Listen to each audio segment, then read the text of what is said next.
discretion is advised. Hey guys, welcome back to the channel. We're out here in the airgun bunker. My name is Dana, and I'm going to give you guys a close, detailed look at a scope that I've had for just about a month.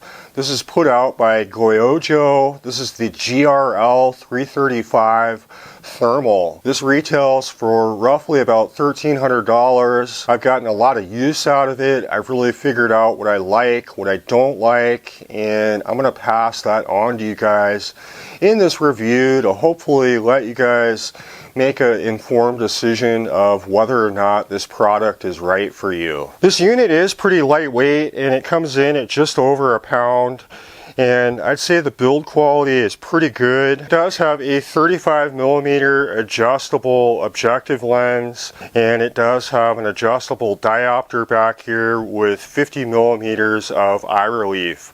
So you'll want to keep that in mind depending on what you're going to mount this to. You've pretty much got to have your eye right up against this to be able to see that screen. Off to the left side of the unit is where your 18650 battery is going to go. This is going to give you 6 to 8 hours of battery life. I found that to be true. You're going to be on the lesser end if it's cold outside. Lithium ion batteries never tend to do very well. And then you also have a port here which has a rubber cap, and this is where you can plug in, you can charge the unit directly from that. And I typically will plug into a little power bank that I keep in my chest rig, and that way I can run continuously all night and I don't have to worry about battery life. Just a little tip for you guys. And then this is where your SD card goes. This came with a 16 gig card. It does say that it comes with a 64. I went ahead and replaced that because 16 gigs really isn't much memory if you're going to be doing a lot of recording. The unit also came with a pretty nice quick disconnect mount, and it also came with another piece here which you're able to mount to the unit. So you're able to, slide this forward and back depending on what kind of gun you're going to be mounting it to. Both these seem to be of very good quality. This unit does come packaged very well, and it also includes a custom case, so you're able to pack this away and travel with it. Now that we've taken kind of a closer look at the scope, we're going to jump into the menu. We'll look at some of the features, and then I'll bring you back. I'll show you what I was able to do out on one of my ratting permissions, and that'll give you guys kind of a better idea of the image quality. So you can long press that power button. It's going to take a couple seconds for everything to boot up. Once you boot this unit up, you're able to long press the menu button, and that's going to open up all your settings. And your first one here is your user data. An example would be, I have this scope mounted to one particular air gun, but let's say tomorrow I want to use it on something else. I can switch profiles and I can go between A, B, C, D, and E. So I'll be able to set up all those different profiles for all those different guns and have everything saved in here when I mount it. Really all I need to do is double check my zero and I'm pretty good to go. Your next one here is your reticle style. I typically like to go with the first one, but you can also turn that off if you want to use this as a handheld. It has a few different ones that you can swap between, really depending on your preference. You can also change the color as well. I like red. You got black, white is a pretty good one, blue, and green. And this is where you can go ahead and zero your particular profile. Keep in mind, this does not like to be zeroed any closer than 55 yards. What will tend to happen is that reticle is going to get lower and lower on the screen, and you're not going to notice it so much when you're using it, but if you're going to be doing any recording, it's going to lower that almost out of the picture. Your next one here is your reset. That's going to reset that particular table you're using, and it'll bring everything back to zero. This is where your more advanced settings are. effect adjustment, and this is basically going to be the preset for your brightness, your contrast. You know, you can adjust all that. You got your Wi-Fi. You are able to connect this to an app. I have used it. All I found it's good for is being able to download all the images and video from the unit to your phone. This is your gyroscope calibration. You're going to want to calibrate that because it's going to give you your direction, and it's also going to give you your cant levels, which is especially useful for some of the longer range shooting. And you can also adjust this on and off. In other words, it's going to start recording as soon as you pull the trigger, but I usually keep that off because I like to manually control that myself. And this is your magnification. You can preset your magnification. I typically always like to keep it at the 4x, just so I have a nice wide field of view. And to be honest, I will rarely ever use magnification on a thermal device, and the reason is it just gets blurry, gets fuzzy, and I prefer having the widest field of view possible. You got your preset color. When you turn the unit on, you're going to be able to set that for whatever your preference is. I like white hot. Then you got your pip screen. And this is a feature that when you turn on, it's going to have a screen that's going to pop up in the upper center portion. And I think they have this a little screwed up, and that's one feature that I'll talk about a little later. This is supposedly supposed to be a magnified view. The problem is it overtakes your reticle, and you're not able to see your unmagnified view. And so that's a feature that I keep off. I don't like using it, at least on this. This unit does have several different color palettes that you can choose between, and this is really your own preference and really what works best in your own environment.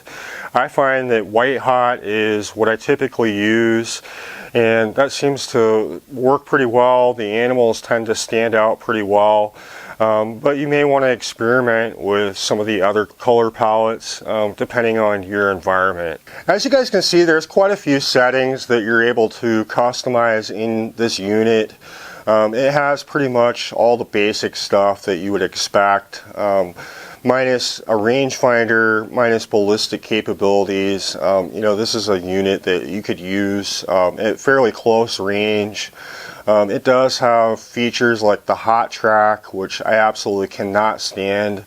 It's basically a little buzzing square that'll move around, and it's constantly trying to find the hottest point of interest of whatever it is you're aiming at. And that's a feature that a lot of thermals have. I absolutely can't stand them, and I always keep that feature off. But it is there for those of you who want to try it out. As I mentioned, the pip screen is pretty much worthless on this unit. Not something that I would use. I think they definitely need to look at that because there is an issue with how it's set up. And that's one of the issues with a lot of these scopes, is they're really designed by people that really don't use them. I'm going to roll some of the footage of us using this for ratting, and then I'll bring you back and we'll check out some of the longer range stuff. I found a big field that had some pigs, and that'll give you guys a good idea of what this thermal looks like at some of the further ranges. And we went through the magnification so you guys can see the image quality.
Good shot.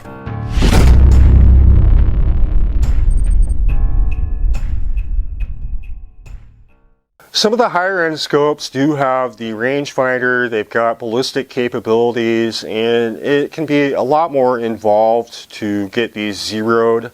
This is definitely simple. It's got 4 buttons, very easy to get zeroed with a couple shots. Very simple to navigate through the menu. And so if you're somebody that's really not familiar with thermal or night vision in general, this would be not much of a learning curve for you. One of the main reasons I like getting out in the field with these products is to really be able to test them under real field conditions. And I get to discover what I like, what I don't like. If there's any problems, I'm able to share that with you guys. You know, we tested this out on some pigs. I just wanted to use the magnification, zoom in on them.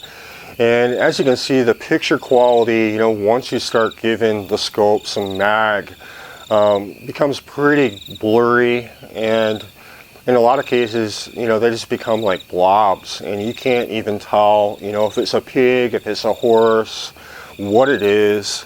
You can definitely detect there's an animal out there, but as far as any real clarity, I just did not find it with this scope. But you guys let me know in the comments what you think. Is this a pretty good image quality for a thermal at this price range?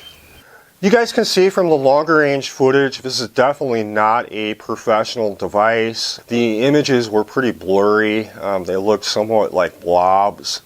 And for me to use something like this out at those types of ranges would be far too much liability. For me, it's absolutely critical to really know what I'm shooting at. A lot of the ranches that we go to do have other livestock, and you really need to make sure of your target. And a unit like this is just not something that I'd be using past 100 yards. I think it worked fantastic for the ratting that we did at some of the closer ranges. Works well on this air gun. I did have some questions about this unit. I did reach out to the manufacturer and they were really not very helpful.